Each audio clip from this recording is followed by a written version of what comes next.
Well, it's Wednesday morning, actually, 10:30. It's the 28th of August, and so good morning.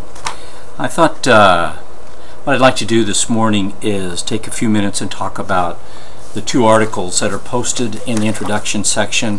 One is on ecometrics, and the other one is on neighborhood effects.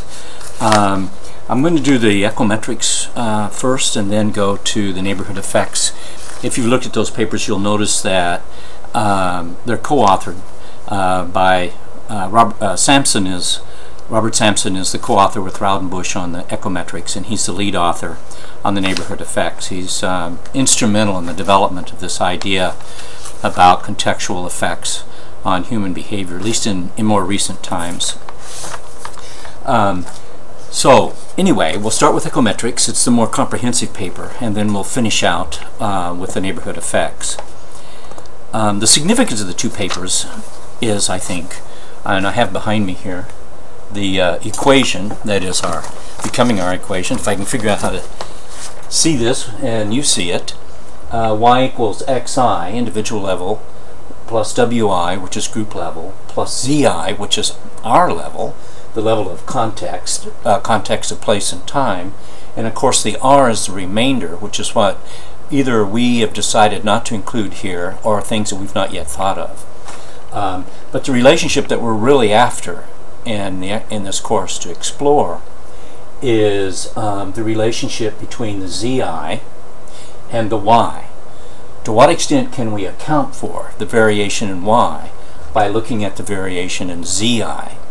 And if this is coronary heart disease or infant mortality or whatever it is that we're looking for of interest to us, population-based health.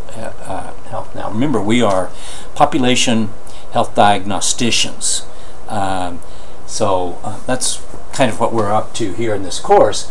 We're looking at the relationship of zi, or context, in its influences on y, controlling for things that are at the individual level, which we know have an impact, and things at the group level, family, have impact on individual health outcomes and all of that. But this y is a population. It's a population, like a rate or a percentage or a proportion. And this is the relationship we're really interested in, the zi over the influencing the outcome, health outcome. And that's the significance of the paper, because it's helping us to get a better understanding of how to conceptualize the zi and how to measure it. Ecometrics is just like what it sounds. It is a way of measuring the ecological effects.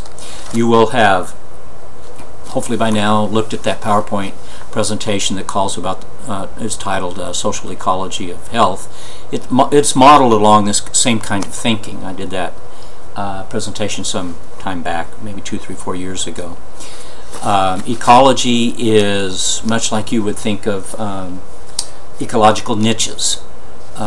Just like Elmendorf Lake here on the campus at San Antonio is an ecological niche for the flora and fauna, and for us, the humans that live around it here on the campus. So ecological is about looking at neighborhoods and geographic distributions and patterning of population distribution as niches, because when we look at population health, say in an urban area, Houston, San Antonio, Harlingen, we'll see that on any particular measure of population health, there's variation across the urban environment. Some areas are high, some areas are low, and some areas are in between. So that brings to mind ideas about what could there be that's beyond the xi and the wi, but the zi. Is there some feature of the zi, a characteristic as such, individual of any influence of individuals, even, shall we say, even in the aggregate? We'll talk more about that in a few minutes. So this is our basic equation for the course. And in this paper on ecometrics, one of the ways that they look at measuring zi in an equation we might imagine that they're doing is zi is influenced by characteristics of populations that can be obtained through a neighborhood survey and through what they call systematic social observation. Survey is a very traditional sort of thing. We think of probabilistic survey of 1,000 people in a neighborhood, ask them questions, and then the findings of that will then be representative of the overall population in the neighborhood. Very traditional statistic survey quantitative survey. The systematic social observations will be things that you'll see as you've gone through the paper, more like window surveys. What can you see? Graffiti, abandoned houses, things along that line. Things that have to do with social disorder, or social order, and social control rather, and social cohesion.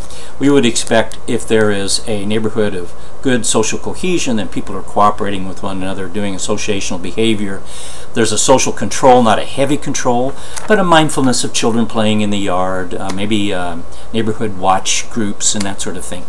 So that's really what they're trying to do, both these papers, is come up with some way of not only conceptualizing but measuring the ZI for us. Historically, people like you and I, in our research and practice, we've used census tracts, the enumeration districts of the census, for proxies for neighborhoods. Has been useful, remains useful. Census tracts, though, represent about 6,000 people. Hardly anyone would have 6,000 people in their neighborhood. But in the last 20 or 30 years, I think they have broken those down into what they call block groups. And each block group is a set of blocks that would contain about 1,000 people. 3, 4, 5, or 6 blocks. Now that makes sense, because in a neighborhood, in an urban area, your neighborhood may be 3 or 4 or 5, 6 city blocks. There might be 1,000 people that live on those blocks. That's, you know them all individually, but you probably would recognize them if you saw them at the local grocery store. So the U.S. Census has attempted to get down to areas, smaller geographic areas, for us to get people like you and I doing health research and health practice to get a better sense of the population dynamic in a very small geographic area that we can use as proxies for neighborhoods. But even so, those are administrative definitions, and they may not be something that, well, they're useful, but they may not be as useful if we were able to capture the actual social process mechanisms that define neighborhood. We'll talk about it here as ego-centered. How, as you as I, as researchers, we come into a neighborhood census tract, or a practitioner, we come into a neighborhood, we see the neighborhood as a boundary. Perhaps a census tract boundary is delineated by streets and railroads and whatever delineate them. Inside the neighborhood, they see, the people that live in the neighborhood see the horizon. They probably don't even know what is the name of their census tract. They might know their zip code. They see that as a horizon. And so what we want to try and do, and what these papers are trying to do, is get a coincidence between the practitioner's boundary view and the ego-centered inside resident of that neighborhood's horizon view, so that the neighborhood, neighbors, and you and I are basically talking about the same phenomenon of neighborhood. And when we think about social organizational processes, it's not always easy to get our mind about around what that is, but one way to think about it is in terms of breaches. For example, if you're walking down the hallway and a good friend's coming with you and they diss you, walk right by, don't say a word to you, and you go, wow, what is this all about? Hey, what's going on? How come you diss me, I guess you'd say. Things that work normally, we take for granted. We just navigate the social world, things work. And we don't have to get in this class why those things do that, but they work.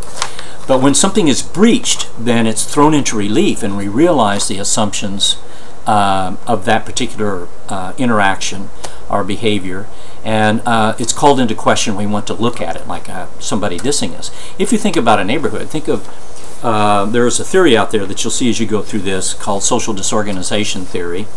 How neighborhoods become disorganized. It's not always clear to see how they're organized, but that they become disorganized. Think of foreclosures. If it's true that, and I think for the most part it is, neighborhoods that have a high predominance of home ownership with long time residential duration in the neighborhood, there's a cohesion that begins to develop. Even if people are not in the backyards together having picnics and stuff, they know one another, they begin to trust one another, they expect to see one another, they're comfortable with one another. If somebody walks up and down the street, you're okay, I know him, he's from the block face behind us across the alley. If you have foreclosures, as we've had in the last few years, people that have lived in a neighborhood for a long period of time are buying their houses with a mortgage, and then they lose the mortgage. And so even though they've been there 5, 10, 15, or 20 years, they can't pay off the mortgage, they have to move out. All of that cohesion that is a function or a reflection of all of the social interaction that has happened with that family and other families in the neighborhood is suddenly fragmented and crashes. And all of the assumptions that one had living in that neighborhood about it being okay to live there are gone. Maybe the houses are now rented. People come in, rent the house for a few months, and then leave. You don't even, hey, who was that lived there next door for the last 6 months? Never really had a chance to get acquainted with them. So we know there are social processes in neighborhoods, but we don't always see them until they're breached and they're in relief, like foreclosure.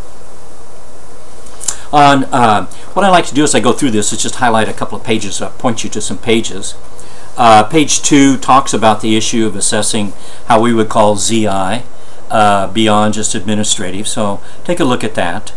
On page 3 they're talking about the distinction between ecological assessments and individual assessments.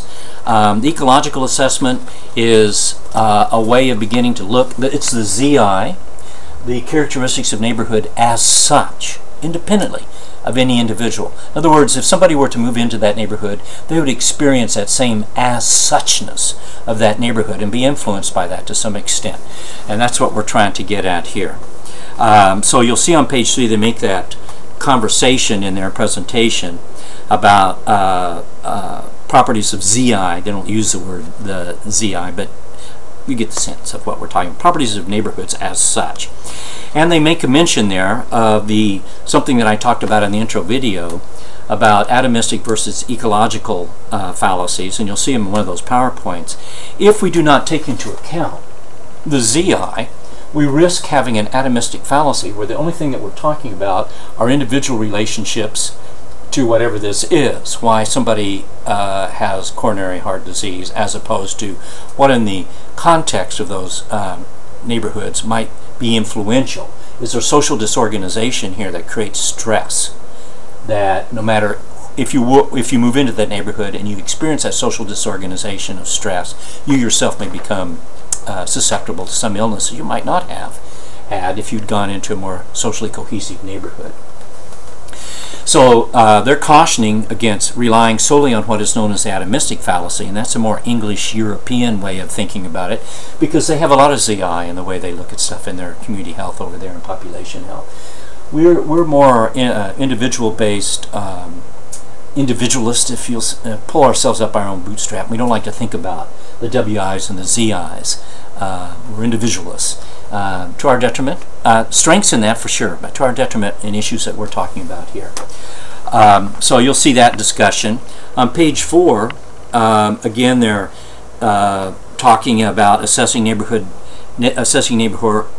as important units in their own right. Pay attention to those conversations. That's a theoretical background for this presentation, this article. As you move into page 5, you'll see reference to factor analysis. Now, I'm not sure where you are in statistics, but factor analysis is a way of taking a slew of variables, 100 let's say, and trying to figure out how to make sense of those. Their factor analysis will allow you to go through that whole, in a statistical package of some sort, will allow you to go through all 100 of those variables and find the intercorrelation. So out of 100 variables, there may be 4 or 5 dimensions around which all of these variables tend to cluster. Some variables will cluster around this kind of a dimension, maybe things having to do with age. Another one will have to do with health and that sort of thing. So that collapsing, shall we say, into the 3 or 4 dimensions of all those various other variables gives us a chance to kind of look at maybe that those dimensions of the intercorrelation are statistical representations of the dynamic of the neighborhood as such. So pay attention to what they say when they talk about factor analysis. It's a mathematical way of taking a slew of variables and trying to concentrate them or cluster them in meaningful clusters that characterize a neighborhood as such. On page 6, they begin talking about neighborhoods, and they'll pick this up again a little bit later. One of the ways of thinking about this is a block. If we're talking about block groups, there's say 5 or 6 blocks in a block group. What is the average on a block? What is the average in the block group? That would be different than the average in the block, perhaps. The average of the block group. Say there's 6 block groups in a census tract. What are the averages of the various block groups? And then what is the overall average in the census tract? And then what is the overall, that being the neighborhood, what is the overall average of that? And then the neighboring tract. in its cluster of block groups, and then the overall average in a region of a city, the east side or the west side, and then the overall average on some value in the city. So we've got kind of a hierarchical scale of geography here that is a kind of a good gestalt to visualize here, because even though we're talking about horizontal, say, socioeconomic status measured horizontally across census tract that create kind of a mosaic where each census tract has its own unique value of socioeconomic status, you have a horizontal mosaic. There is also a hierarchical mosaic. There is the tract, there's the block mosaic, there's the block group mosaic, there's a census tract mosaic, there's a regional mosaic, and then you have maybe the top at the pinnacle of this would be the average for the city. So think geographically, vertically, geographic levels, and think horizontally as mosaics as we characterize all the various ZI. The ZI would be, the Z would be the, say, income, let's just throw that one out and say, and the I would be all the census tracts in the city. So then we could characterize each census tract by its unique value of income, and you'd create a mosaic. Yeah, because they would be characterized in different colors depending on the layer of socioeconomic status. So another way to think about this is the spatial analysis of variance. If we've got coronary heart disease, how does it vary across urban space? And if we're using census tracts as neighborhood proxies, then how does that vary across the urban space of neighborhoods? So the analysis of variance, the spatial analysis of variance, is how it varies across urban space. If you haven't looked at it, look at that interuterine growth retardation illustration maps in one of those PowerPoints that I put up there.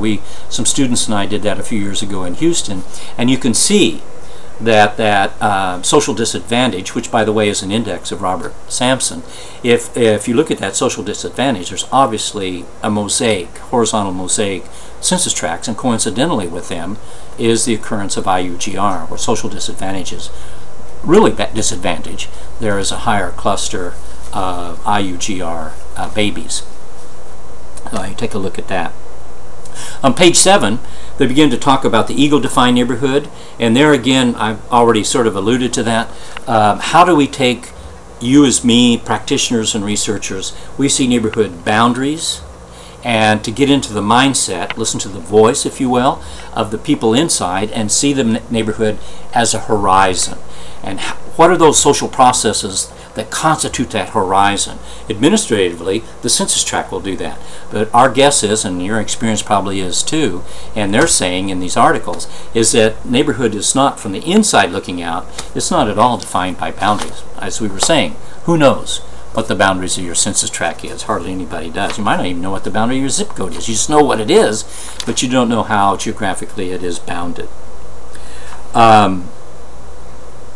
On page 9, in figure 1, let me open this up here. There is a figure. Oops, I think I've got it right. Maybe I misread. Figure 9. I had the pages mixed up here. It looks like this. This is social control and social cohesion. Now, we would, like we were saying earlier, if a neighborhood is cohesive, it's mindful of, people that live there are mindful of their neighbors. You have a sense of trust, interpersonal trust, associational behavior. Maybe you share things, you know, knock on the door, I know I can borrow an egg or something. I don't know if you borrow an egg, but get an egg from somebody next door. You feel comfortable with doing that. So you've got that sense of social control, but you're also mindful of your neighbors, like we were saying a little while ago, maybe a neighborhood watch group, maybe being mindful of the kids playing up and down on your block face and across the street, kind of keeping your eye on them, not because you have to, and not because you've been asked to, but just because they're part of who you are in your neighborhood. So this is just showing that there is a coincidence, a correlation between cohesion and social control. Social control not as a forceful thing, but as just a natural occurrence of people looking out for one another when they're comfortable with one another and feel okay about doing that. On page 10, there's a table that talks about different kinds of ways of window surveying and other ways of understanding the dynamics by survey and social systematic social observation, social disorder, perceived violence, social cohesion, social control, neighborhood decline. Take a look at those things to be mindful of. These are features of different kinds that we can use to characterize this. Some of these are visible to us through a windshield survey. As you drive through a neighborhood, you notice some neighborhoods seem more trim, others more deteriorated, shall we say. And you can see those. They're obvious in a window survey. And we would probably expect that there would be a correlation if we were to do a survey. And we found that to be true in work that I've done. In places where neighborhoods seem to be in a physical disarray, there seems to be less interpersonal trust. And there's a high proportion of rental units and things like that. People are not committed or embedded, shall we say, in their neighborhood. So take a look at those things. And then on page 11 they begin talking about systematic observation. Actually at the bottom of page 10, systematic social observation. This is the complement to a survey of a neighborhood. Things that we can see in social observations that are not the kinds of observations you get in responses to questions of a survey. So take a look at that. Two different ways, surveys and social observations, for filling in the content for ZI. And then on page 13 they get into some heavy-duty stuff. Take a look, understand it as you like or not. I don't mean that you wouldn't understand it, but maybe it's not that interesting to you at this point. But it's actually very fascinating what they're doing. Rowdenbush is in the forefront of the development of a new kind of statistical software. Came out of England, for the most part, I think, in the way of understanding the response of a student in the characteristic of a student inside a classroom inside of a school inside of a district inside of a city inside of a state. You can see there's kind of a hierarchical way of looking at how the student is influenced by the classroom and how the classroom that influences that student is influenced by the school, and how the school that influences the classroom that influences the student is influenced by the district, and you get the point. So what they're doing here is they're beginning to lay out an argument of the value of that in urban dynamics. Individual in a block in a track in a region, and you can see how the logic of that builds. And then what you see there for several pages is the mathematics statistical equation stuff. I've used that. I do use it. I don't teach it too much. At the undergraduate level, it's probably unnecessary at the undergraduate level. I'll make reference to it in my stats classes, but something you encounter in graduate school, really, or if you want to do research from graduate school, get a PhD or something. Not something you would do ordinarily. But conceptually, it's important to think about me embedded in my block embedded in my neighborhood, etc. Just like me embedded in my family, embedded into, you see, in sociology and in social sciences, we're looking at contextual influences on human behavior. In our course, we're thinking about health-related behaviors, but we're embedded in context, numerous scores of different kinds of contexts. And this course is about how can we get our minds around that and maybe even mathematically express it. Okay, so page 14 talks about the difference between physical disorder and social disorder. It's always on the negative side, I guess, maybe because it's social disorganization theory. We don't really notice order when it's there. Everything is orderly, you don't even notice it. When you notice it is when order is breached and things are disorderly. That's when you notice it. Just like if you're in line behavior and you're standing in line to go to a movie and everybody's being organized, a nice linear line, shall we say, and then somebody cuts in, you go, wait a minute, you're not supposed to cut in, you're supposed to get the end of the line. Suddenly we had social disorder. Things were orderly, nobody was paying any attention, excited about going to the movie, eating your popcorn and all that. Then somebody creates disorder by stepping inside. So the emphasis here is on physical disorder and social disorder, not because that's the way to characterize neighborhoods, but because that is what throws the order and cohesion into relief, because when we see the dysfunction, we realize the value of cohesion and order. And it helps us get a better mind around how to capture cohesion and order when we see what happens when there is disorder. So don't get freaked out about all the disorders of this and the disorders of that. Okay, and then on page 31 they show the correlation in a figure there between the survey, if we were trying to measure ZI with the survey and the social, systematic social observations. You'll see that they're highly correlated. They're not so high that they're identical, which means one of them would be useless because if they both say the same thing. But they're close enough that to be correlated, which is good, but different enough so that we can see that they're saying something. They're looking at two different facets of the same thing. So because they're correlated, they're looking at the same thing, but survey sees that at one facet of that same thing, and the systematic social observation sees that same thing in another facet. So that's enough for ecometrics for now. Let's move over to neighborhood effects. That's this paper. If you've taken a look at it, you can see it physically up there on the web. Again, if I can find my notes, here it is. Excuse me. Again, historically, what Sampson and others are trying to do here is get at the social process mechanisms in somewhat more detail than the presentation of the ecometrics. This sort of drills down a little bit more. And again, the ZI historically has been characterized by census tracts. What am I supposed to get in order for you to see that? Census tracts. And what we're looking at now is trying to find ways to look at the social processes that represent that better, as from the standpoint of a horizon looking out, rather than from a census tract, you and me as practitioners, looking at census tract boundaries, looking in. So that's what this paper is about, and I hope it gives you some excitement to think about that. Remember, it's very important. There are scores upon scores of data on health. That's national comparing international. Articles you'll read, you'll see a lot of that, and even within the United States, from one state to another state, and within states from county to county or metropolitan to metropolitan. But for you and me, really what we're after is that sub-county variation. What is happening at the neighborhood level?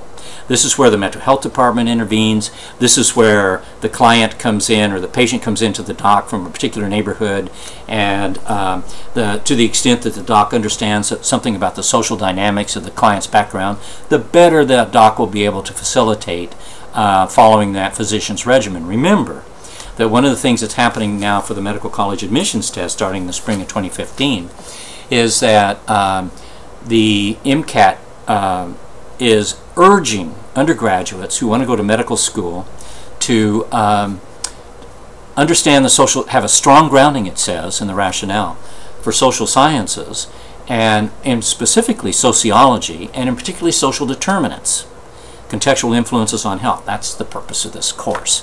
It's for the sociology curriculum, but it's also for you if you are in nursing, or if you're thinking about being a dentist or a a pharmacist or going to medical school, or you want to go out into the healthcare arena for work. I do a lot of community work with hospitals and foundations that are building healthcare infrastructures. They're wanting to know more about contextual influences on health. So taking this course, you're going to be in a good place.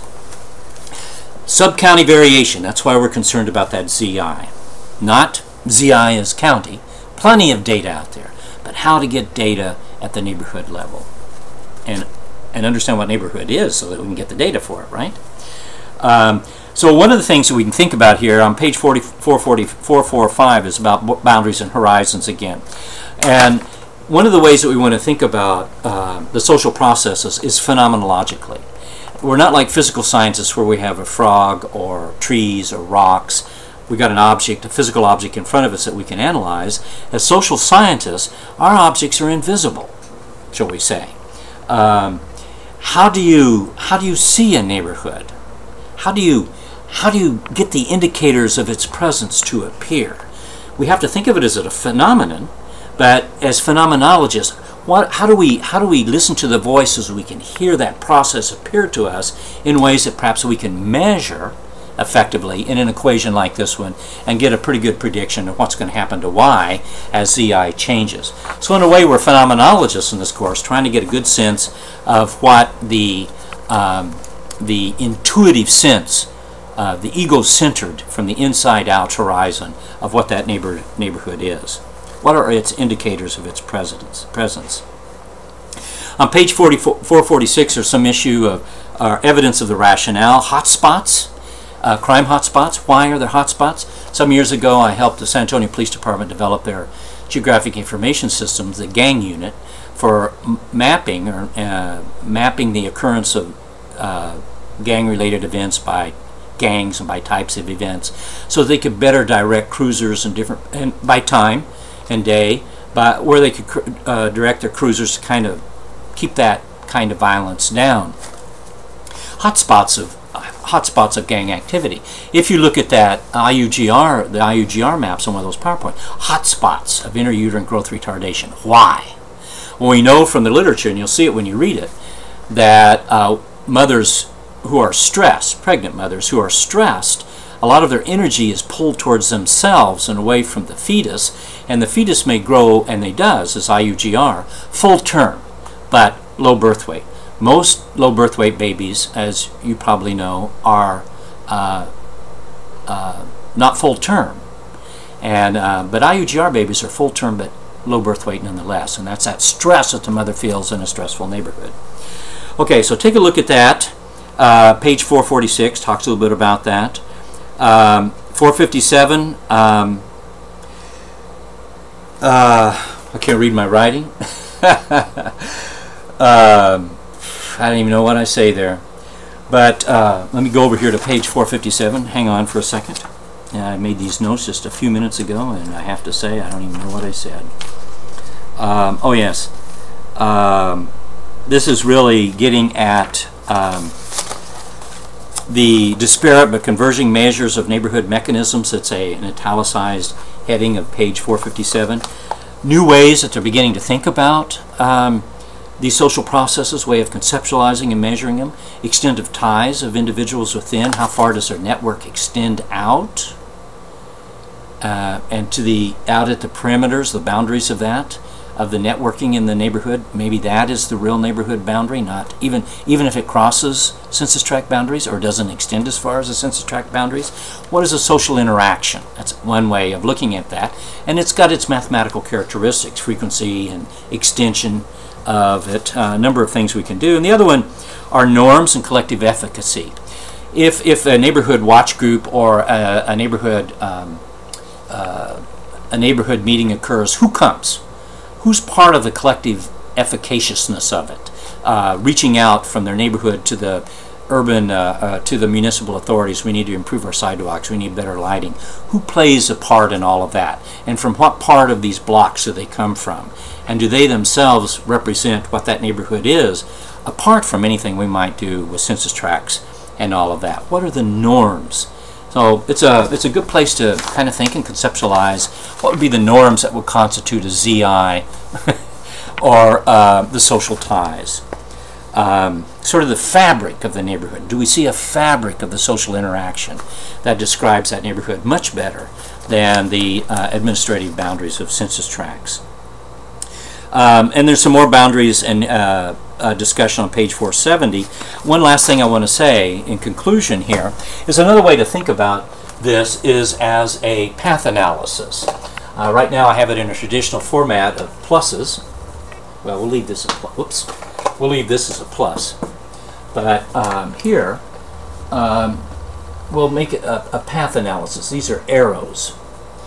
So that rather than simply looking at coronary heart disease as a product of the addition of individual factors and group factors and place factors, maybe we can look at it as a path analysis. How does place influence family, influence the individual, influence here the outcome? For example, intrauterine growth retardation, that study that we did that you see there, we found that family was protective. In those areas where dysfunction is high, IUGR was high, and we found that because mothers were stressed, here, this be the mothers, their stress was high. But where mothers were in families that were calm and functional, even in a stressful environment, where functionality of families was high, stress of the mothers were low, and IUGR was low. So there's an interrelationship here. There's a path analysis. Things move from here to the stress of the family, to the stress of the mother, to the stress of the child. Or if as a mediator, if family stress is good, there's no stress, then it may buffer this effect and have a protective effect. That's sort of the path analysis way of thinking about this. So anyway, that's all I have to say at this point. Probably enough, you're thinking. How long is this old boy going to talk on this video? But I hope it's been helpful. And next week, not sure what we're doing next week. I'll have to look at the syllabus. We may still be in the introduction. I'm not saying anything about much of any of the other stuff, but will as in passing. You read those PowerPoints. The equation, I hope, will just make sense. That this is a key summary of the text. It is the same authors. Pay some attention to this in the introduction. Get familiar with the social determinants. What are the determinants in a society that result in the variations? And there are whole numbers of dimensions of education and health in this thing that they talk about are that variation's reflection of social contextual influences. So pay attention to this. This is a very succinct description of what you'll find in the text as we get into that. So, thank you very much. I'm glad you are here, and me too. Glad we're having this conversation, and see you in discussion.